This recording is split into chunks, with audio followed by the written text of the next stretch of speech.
There's a very old business adage where a CFO and a CEO are talking, and the CFO says to the CEO, what happens if we invest all this money in developing this person and they leave the company? And the CEO responds, what happens if we don't and they stay? I think the new angle that a lot of us are starting to bring is it's fast paced. We were brought up in the tech industry, right? And there's a lot of emerging tech coming into this industry with AI and measurement based care and things like that, and outcome measurements, right? So welcome back to MasterMined. I'm your host, Mark Scrivner. Our team took the show on the road to NAATP National 2026 to catch up with the leaders, innovators, and voices driving the behavioral health industry forward. We had so many incredible face-to-face sessions on the floor this year, and today we are bringing you one of those dynamic conversations. Let's take a listen.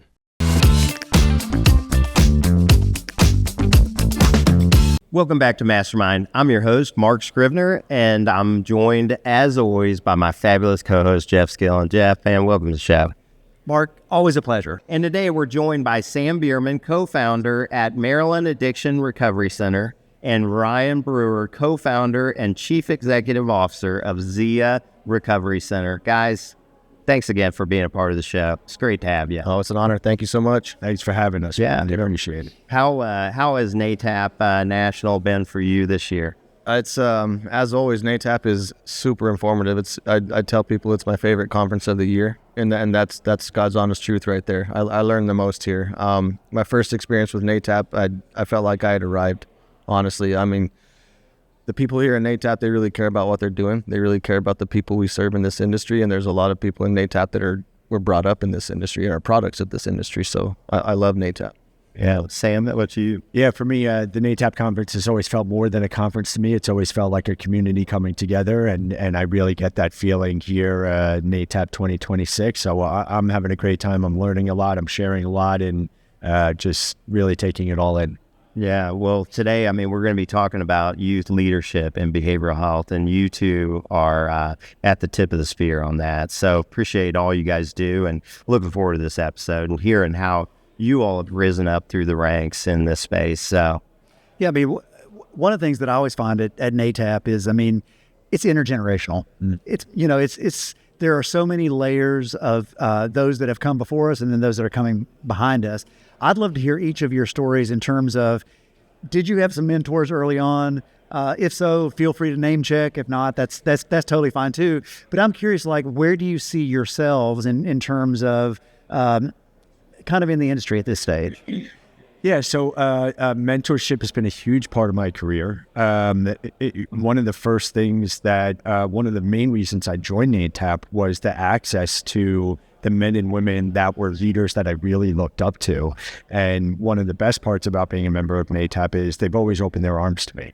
So even now, I'm close to 20 years in, 12 years in as a CEO, and just earlier today, I checked in with two of my mentors that are here today, Bobby Ferguson and Gary Fisher, and had good long talks with them about some of the fears that I'm going through still, and getting some words of encouragement from them. So it's definitely one of the things that I encourage all young leaders in our field to do, is find yourself people that have been there longer than you, and similar to my own personal recovery, is taking their advice and learning from them.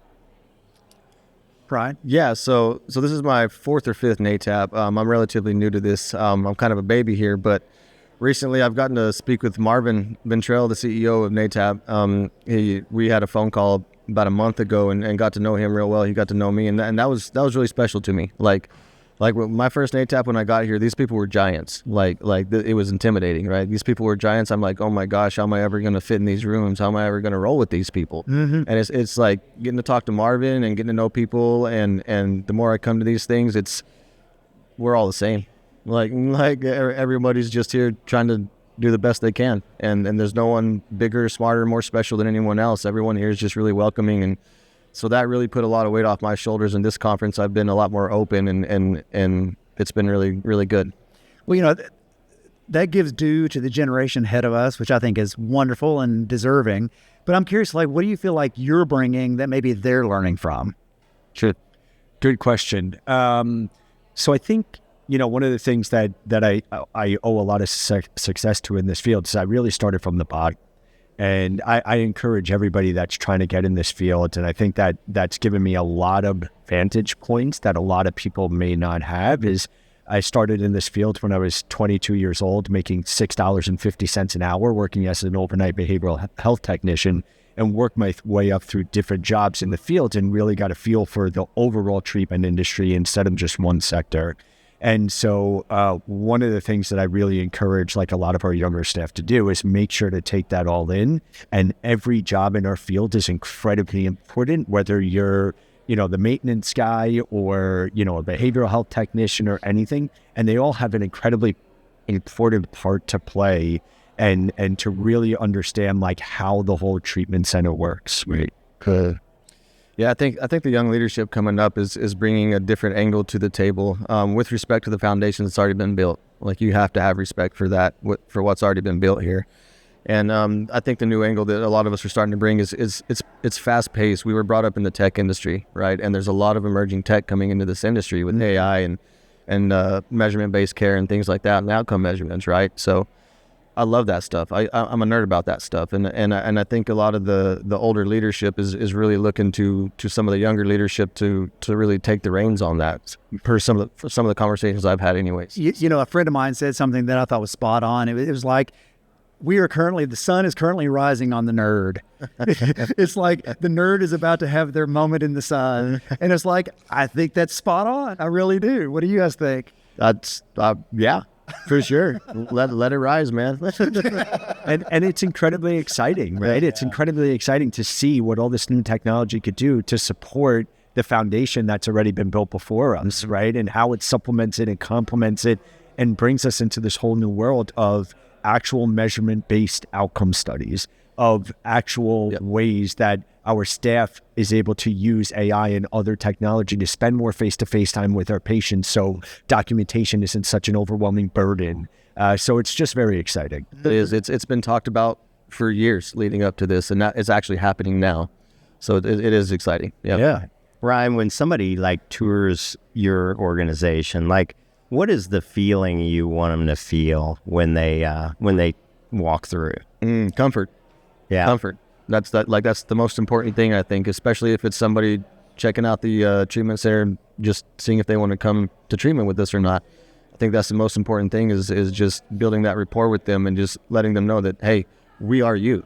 Like, we were in your shoes. I'm in long-term recovery myself. I'm a product of the industry, which doesn't make me any more special or anything like that. But I think it helps, and a lot of my staff, 90% of my staff is also in long-term recovery. And so we really, when people are nervous about coming into treatment, we share our experience with them is what we do. And that's, I want them to feel comfortable. Yeah. That's important. Connection is probably very important. Yeah. How about you, Sam? Yeah. Comfort. And the only thing I would add to that is trust, right? We try to gain our patients and their families' trust as soon as possible. And we want to create an environment that they walk in and they feel, this is a place that people are really going to care for me. This is a place that I can heal. Mm-hmm. And those two things, that's down to our environment, the way the staff greets everybody, the colors in our office, the outside light that sheds in our office, is really just creating that environment that the second somebody walks in, they feel that trust from us. I love that. Attention to detail. Yeah, it's very important. We're here in 2026 and everybody's talking about how fast things are changing. I'm curious, in your organization, are you guys intentionally shaking things up, or is that sort of being thrust upon you, or are you trying to keep it at bay? I mean, it's like no wrong answer. Curious. Sam, what do you think? Definitely not trying to keep it at bay, because we know how fast that train is coming, and if we don't embrace it right now, we're going to be left behind. So trying my best to embrace it as much as possible and then get my staff to embrace it. But at the same time, definitely trying to shake things up a bit. I feel like that's a big part of my job, and I like doing that. It keeps our staff on their toes, and I really like being as progressive as possible and on the forefront of new technology or new methodologies or new organizational structures and way to do things. And, one of the things I've learned from my own recovery is not to rest on my laurels. And that's always so dangerous for me personally, and it's dangerous for us as an organization to get complacent and say, we're doing really well, everything's okay, so we can calm down. It's like, no, we got to keep moving, right? If we don't have this perfect, we have a thing in our office that zero acceptable losses when talking about our patients. So until we reach zero losses, we got to keep that moving. You know, a good friend of mine, Ryan, I'd love for you to respond to this if you don't mind. A good friend of mine said that you have to remember, it's like we went from comfort and trust, which is what we want, right? Both, we all agreed upon that. But yet you said shake it up. And so a good friend of mine said, you know what? You have to remember that an organism grows from stress. And it's like muscles grow from stress, right? So it's like, how do you balance that out? I mean, what's your take, Ryan?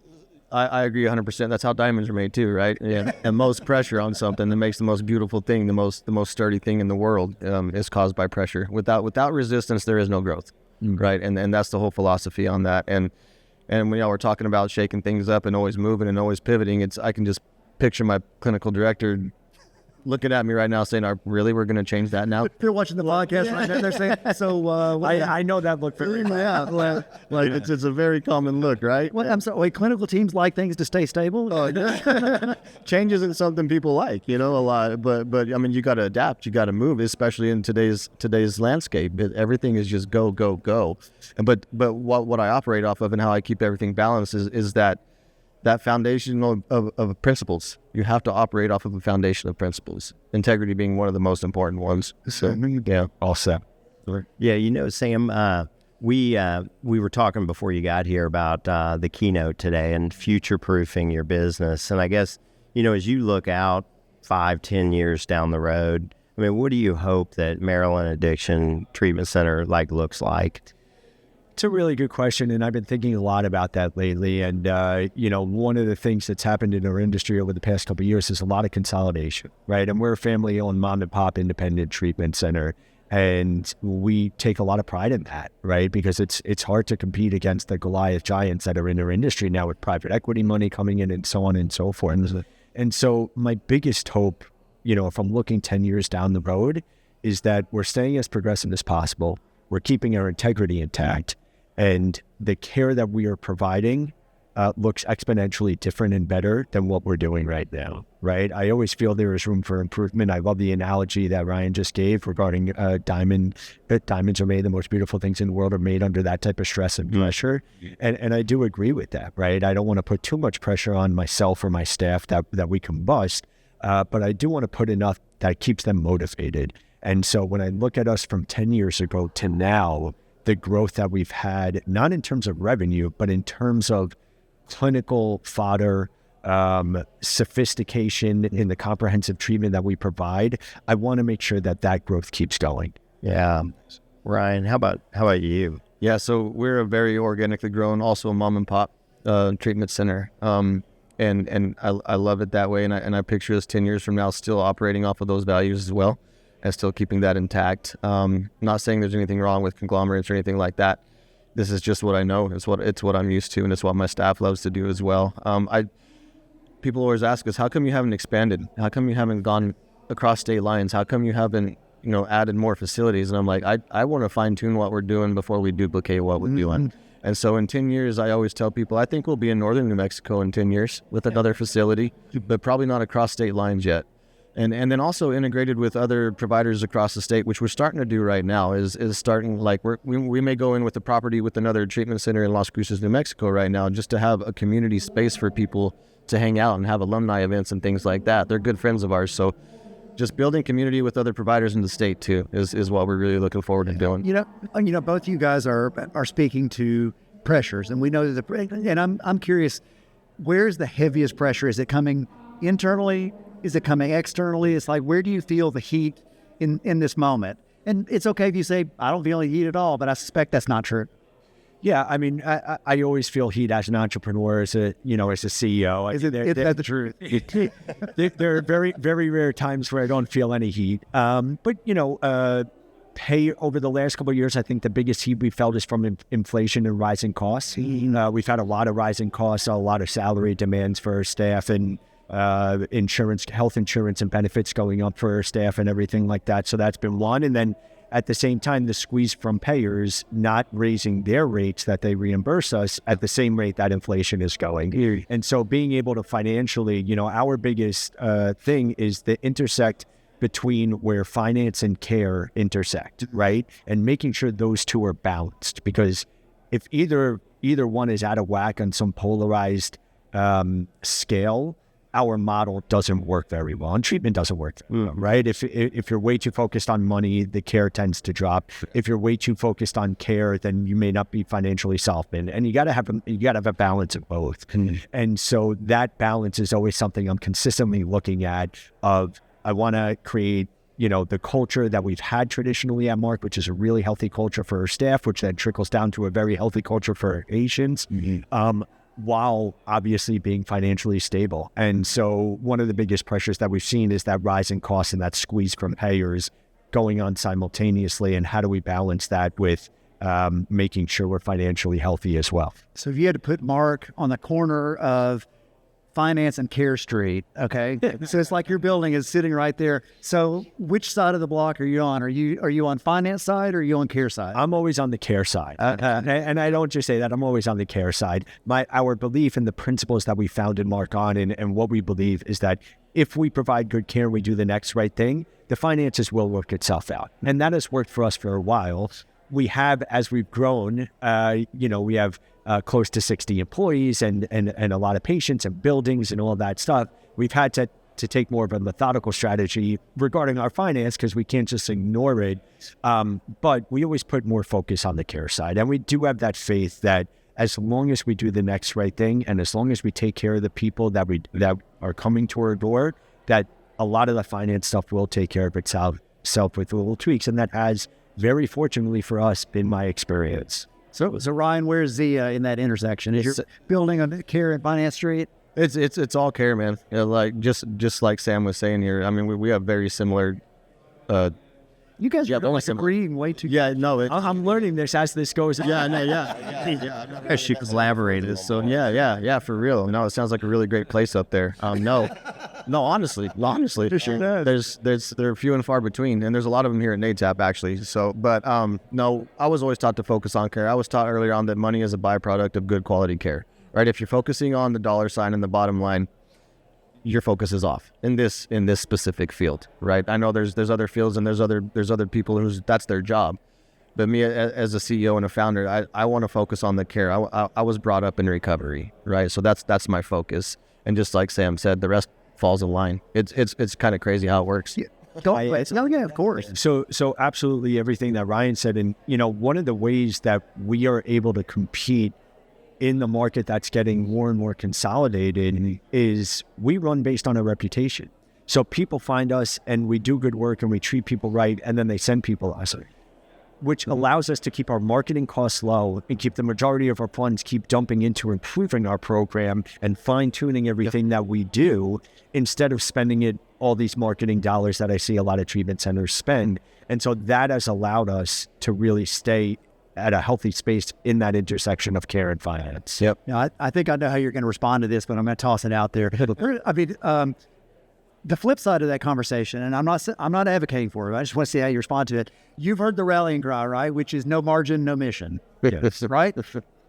Does that give you an allergic reaction when you hear something like that? We just flip it around. No mission, no margin. Okay. Yeah, there you go. I love that. Yeah. If you don't have a strong hold and laser focus on your mission in our field, there's no margin. Yeah.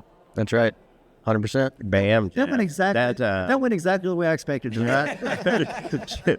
Take that one, Jeff. How about that? Well, you guys had talked a little bit about AI and technology and, being modern and forward thinking. And I get that from both of you all. And I know like AI has to be driven from a leadership level in order to really go down through the company and get integrated in. Like maybe Ryan, maybe you could start us off. Just talk a little bit about how you're pushing that down to the teams.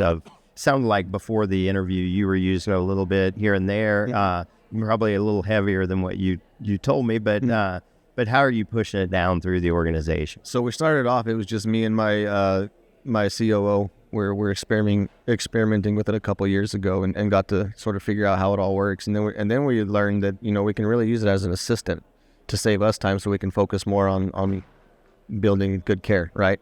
And so we got our clinical director involved, we got our program director involved, and we use a specific AI company and we got a membership with it and things like that. And They started building policy and procedure, updating it with it and everything. So, I mean, I use it for a lot of things as an assistant mostly. The EMR that we use is AI integrated. It's got it in its therapy notes. It's got it in some of its assessments and things like that.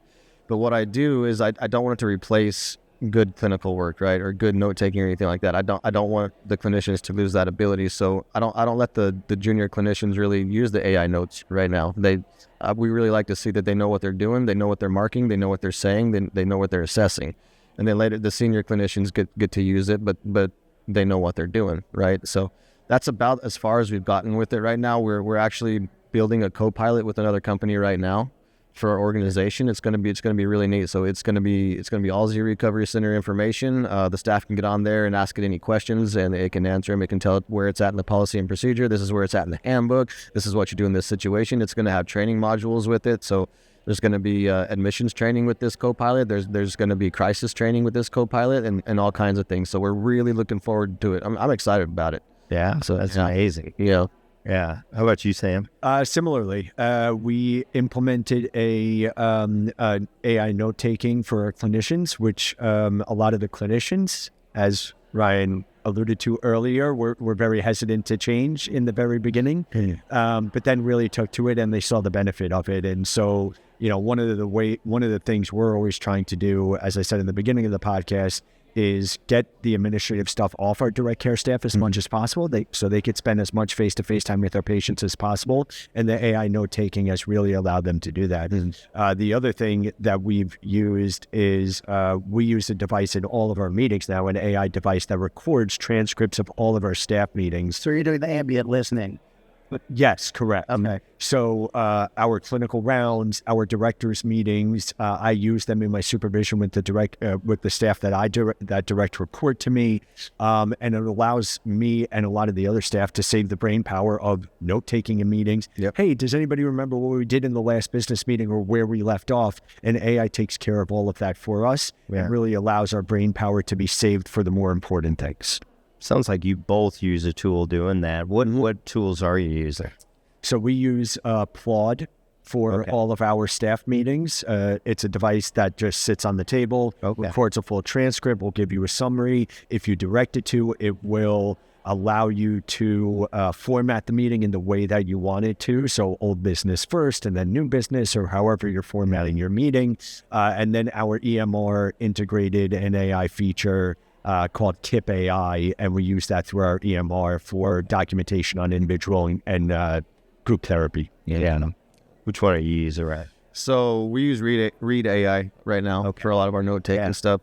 It's good. It's basic, but it can also do a lot more advanced things. We got a whole setup. We just set up our back room in the office right now.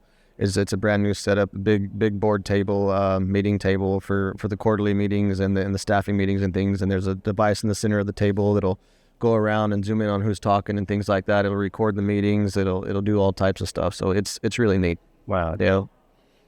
So Both of you guys are identified as emerging leaders in the field and running quality programs, and certainly worthy of that. I'm curious, like in your minds, as you look at your peers. At their various stages of development, like what do you think differentiates future leaders from people who are not going to really get it? That's not going to, they don't. I see the smile on your face, and where do you want to go with that? I'm not sure if I could tell you why they wouldn't get it. I will tell you the things that I've done or the things that people have mentored me of how to do to make myself successful. One is I am hyper-focused on our mission. So if you ask any, I know every single patient we have, every patient knows me. I got into this field to help people. And a lot of people say that. And when you get to the level that Ryan and I are at, or being in an executive level in a treatment center, it's very easy to get distracted by insurance paperwork and contracts and behind the desk stuff. Mm-hmm. So it is very, very important to me that I am out in my own community, interacting with my staff, interacting with my patients every single week. And I make it a point that I have a set amount of time at a minimum that I do that, because that keeps me centered in my role. It keeps me laser focused on what we're really doing here. Like we spoke about before, it's very easy to get lost in the finances and the insurance documents and all those different types of things. So I make sure that I'm still very much involved in the day-to-day and hands-on operation. There are definitely people that will tell me I'm too in the weeds about that stuff. I love it. I wouldn't have it any other way. This is the way that I like to lead. I lead by modeling. I lead by example. A lot of people tell me, Sam, why don't you park out front of our office? I said, whoever gets here first gets to park out front. If I get here first, I'll take the best spot. But if you beat me here, that's your spot. And I would never ask my staff to do anything that I'm not willing to do. We have a really big saying, there's no job too small for anybody at MARC. I think Marvin, or one of the keynote speakers, even MARC mentioned it in their speech, that their biggest pet peeve is somebody saying, that's not my job. There is no such thing in us that's not my job. And that is true for me as well. And I am the first person that is true for. If I see garbage on the ground, I'm not calling the cleaning department to pick it up. I'm picking it up myself. And those are just some of the things that I think have made our company culture very successful, that have made me successful, that have made staff members want to stay with us. I mean, I would say one of my biggest accomplishments is that we had 5 staff members last year celebrate 10 years with us. Wow. Like that. Congratulations. Yes. That is like, that's super somebody that wants to work for me for 10 years still blows my mind, right? Yeah. It really does, is that they believed in something we created so much that they've dedicated a huge portion of their life to it. Me doing it is one thing, right? Somebody else doing it that's not an owner, to me, is totally different. So, yeah.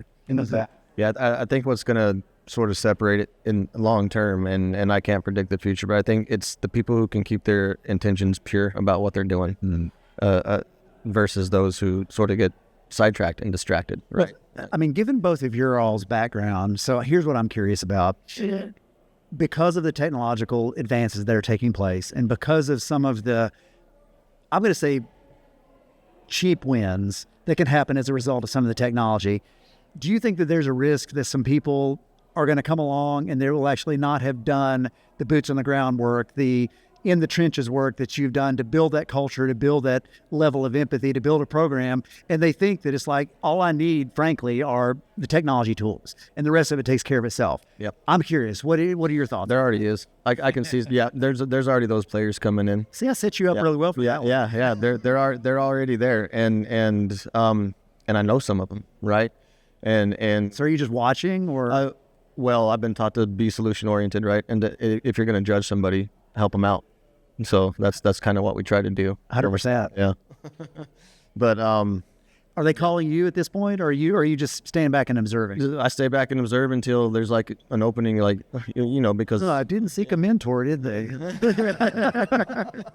Yeah, and even myself, like I said, I'm still young in this, right? So I know my place. I got that humility is strong, right? Yeah, that's really important. That's what's always going to separate who's going to move forward and who's not, as well as the humility, right? And that's what we're taught in recovery. I owe everything I have to my recovery, right? Like that's why I'm where I am. So, yeah. Well, it's awesome to see that you guys both came up through, the ranks, and as you look across, admissions or business development or any of the different areas of your program, and you're identifying future leaders. Like, how, if I'm in your organization, how would I let you know, and what would you be looking for to know that they're going to be taking your job someday? That's a good question. We have a saying at MARC, which is, we hire for character and train for skill. Skill is very easily trainable and developable. Character is not. And so we really look for the people that embody and portray the principles in which we were founded. Yep. And I was talking to Sammy, my colleague, about this earlier, that I've actually just recently started to look at, not specific people, but started to think about, well, who is going to take my job someday? And I better start training somebody on this.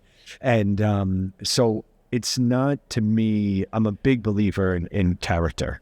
And it's not so much to me their skill set. I could train a lot of people in a lot of different skills within this industry. If you don't have the right character for it, it's not going to work out. If you do have the right character for it, the sky's the limit. And so we have a lot of people right now that I feel have that character, and which makes our company culture so strong.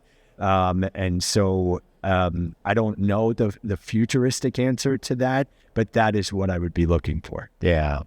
Yeah, so something neat that we do, and I'm sure y'all do it too, I would assume, and a lot of people do it, is we hire back our alumni. We hire them in on the ground level as RAs or technicians or something like that, right? And something I'm super proud of, and somebody I'm super, like, really proud of is our program director, because he was one of our first alumni years ago. And this dude had so much initiative and so much valued principles and integrity and things like that, and worked a great program. I knew he was going to get to where he is today. I just knew it.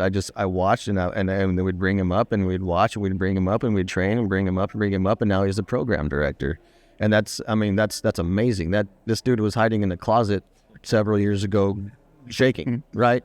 And now he's the program director of a treatment center.